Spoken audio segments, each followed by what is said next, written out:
청취자분 안녕하세요. 오늘 저희가 함께 살펴볼 자료는 붕어 낚시의 모든 것, 생태부터 낚시 전략까지인데요. 이 자료들을 통해서 붕어 행동의 그 원리를 좀 파악해보고 실제 낚시 성공률을 높이는 데 도움이 될 만한 그런 통찰을 얻어보는 게 목표입니다.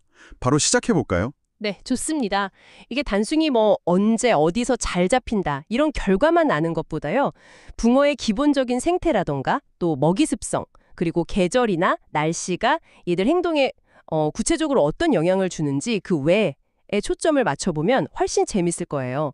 이 원리를 알아야 응용도 가능하니까요. 좋습니다. 그럼 기본 정보부터 좀 볼까요? 자료에 보니까 붕어 학명은 케라시우스 오라투스인데 이게 특히 수심 얕고 수초 많은 곳, 좀 안정된 환경을 좋아한다고 나와 있네요. 그리고 주로 새벽이랑 해질녘에 활동한다고요. 왜 근데 꼭 이런 환경을 선호할까요? 아, 그게 안정성이 핵심이에요. 붕어는 변화에 꽤 민감하거든요. 특히 수온이 갑자기 확 변하면 바로 먹이 활동이 줄어듭니다. 수초지대는 아시겠지만 숨기도 좋고 먹을 것도 많고 또 수온도 상대적으로 좀 안정적이잖아요. 먹이 먹는 것도 보면 되게 신중한 편인데 잡식성이긴 하지만 뭐랄까 좀 부드럽고 냄새 강한 미끼를 좋아해요. 예를 들면 떡밥 잘 불린 거나 지렁이 같은 생미끼요. 거기에 반응이 좋죠. 그리고 바로 꿀꺽 삼키는 게 아니라 입으로 먼저 이렇게 툭툭 건드려 본다고 할까요? 탐색을 해요. 아, 네, 그걸 입질이라고 하죠. 그래서 챔질 타이밍 잡는 게 중요하고요. 그냥 배고 패더고 막 무는 게 아니군요. 그 탐색 과정이라는 게 참 재밌네요. 그럼 계절에 따라서는 또 어떻게 달라질까요? 봄, 그러니까 3월에서 5월 사이에는 산란 전후라서 에너지가 엄청 필요하니까 왕성하게 먹는데요.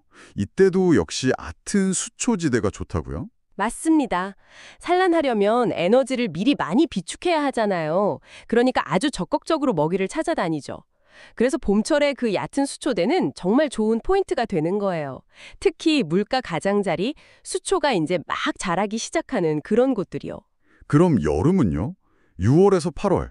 이땐 수온이 오르면 깊은 곳으로 이동한다는데, 그럼 낚시가 좀 더 어려워지는 거 아닌가요? 그렇죠. 너무 더우면 붕어도 힘들어요. 사람처럼요. 그래서 상대적으로 좀 시원한 깊은 곳이나 그늘진 곳으로 피하는 경향이 있죠. 그래서 여름에는 차라리 수온이 좀 내려가는 이른 아침, 아니면 완전 늦은 오후, 아니면 비가 내려서 물속 산소량도 늘고 수온이 잠깐 낮아졌을 때, 그때가 오히려 기회가 될 수 있습니다. 가을. 9월에서 11월은 다시 활동성이 좋아지는 시기군요. 겨울잠 대비해서 영양분을 막 쌓아둬야 하니까요. 이때는 보니까 수초 주변이랑 깊은 곳을 같이 공략해야 한다. 이렇게 나와 있네요. 네, 맞아요. 가을은 붕어 낚시의 황금기라고들 하잖아요. 겨울잠 자려면 잘 먹어둬야 하니까 먹성이 다시 확 살아나거든요. 그래서 봄처럼 얕은 곳도 괜찮고 여름처럼 깊은 곳도 가능성이 있어서 탐색 범위가 훨씬 넓어지는 거죠. 겨울, 12월에서 2월은요? 역시 활동이 뜸해지겠고요. 그래도 낮에 해가 좀 잘 들면 입질이 조금은 들어온다고요. 이때는 채비, 그러니까 낚싯줄에 다는 장비들도 좀 다르게 써야겠네요. 그렇죠. 맞습니다. 거의 동명기 비슷하게 활동이 확 줄어들지만 그래도 수온이 아주 잠깐이라도 오르는 한낮에는 정말 약하게라도 입질을 할 때가 있거든요. 이럴 땐 붕어가 엄청 예민해져 있어서요. 작은 바늘, 가벼운 채비, 그리고 미끼도 작고 부드러운 걸로 아주 살살, 최대한 자연스럽게 공략해야 돼요. 인내심은 필수고요.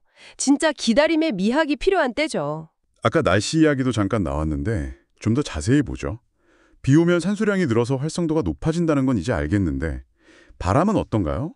바람 많이 불면 좀 낚시하기 불편하지 않나요? 바람이 불면 물 표면이 막 일렁이잖아요.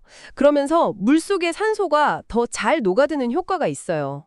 그리고 중요한 게 자료를 보면 붕어들이 바람이 불어오는 쪽으로 이동하는 경향이 있다고 해요. 왜냐하면 먹이가 바람 따라서 그쪽으로 밀려올 수 있으니까요. 아, 네. 그래서 보통 생각하는 것처럼 바람을 등지고 편하게 하는 것보다 오히려 바람을 마주보는 쪽, 건너편, 그러니까 바람이 부딪히는 곳 반대편에서 하는 게 더 유리할 수 있다는 거죠. 그렇군요. 야, 바람 방향까지 생각해야 한다니. 이게 생각보다 훨씬 복잡하네요. 반대로 달이 밝은 밤에는 경계심 때문에 활동이 줄어든다는 것도 흥미롭고요. 네. 붕어가 의외로 경계심이 높은 어종이에요. 포식자들한테 잘 보이니까요. 달이 너무 밝으면 자기가 노출된다고 느끼는지 활동을 좀 줄이는 경향이 있죠.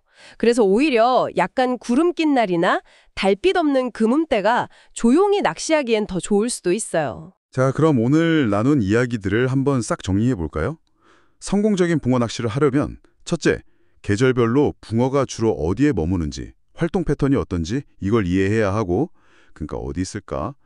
둘째, 비나 바람, 달빛 같은 날씨 요인이 붕어 활성도나 행동에 어떤 영향을 주는지, 어떻게 움직일까? 셋째, 붕어의 그 까다로운 입맛, 그러니까 부드럽고 향이 강한 미끼를 좋아하는 습성에 맞춰서 미끼를 잘 고르고 채비를 쓰는 것. 무엇으로 유혹할까? 이 세 가지를 종합적으로 딱 고려하는 게 핵심이다. 이렇게 볼 수 있겠네요. 정확합니다. 네, 단순히 뭐 하나만 보는 게 아니고요. 계절, 날씨, 또 붕어 자체의 생태적 특징, 이걸 다 연결해서 생각하고 그 현장 상황에 맞게 전략을 짜는 거죠. 이게 바로 정보를 제대로 활용하는 좀 더 과학적이고 성공률 높은 낚시 접근법이라고 할 수 있겠습니다. 이 모든 정보가 우리 청취자분들의 낚시 경험을 어떻게 바꿀 수 있을까요? 결국에는 붕어라는 이 생명체의 입장에서 한번 생각해 보는 거. 개들의 습성이나 환경에 대한 반응을 이해하려고 노력하는 그 자체가 단순히 운에 맡기는 낚시를 넘어서는 거죠. 좀 더 예측 가능하고 즐거운 낚시로 가는 길을 열어준다는 그런 의미가 아닐까 싶어요. 맞습니다.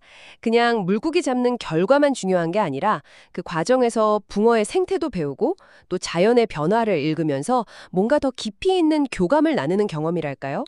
낚시터에서 이런 정보들을 한번 떠올려 보시면서 실제 상황이랑 연결해 보시면 경험 자체가 훨씬 풍부해지실 겁니다. 네, 마지막으로 청취자분께 생각해 볼 만한 질문 하나 던지면서 마무리할까 하는데요.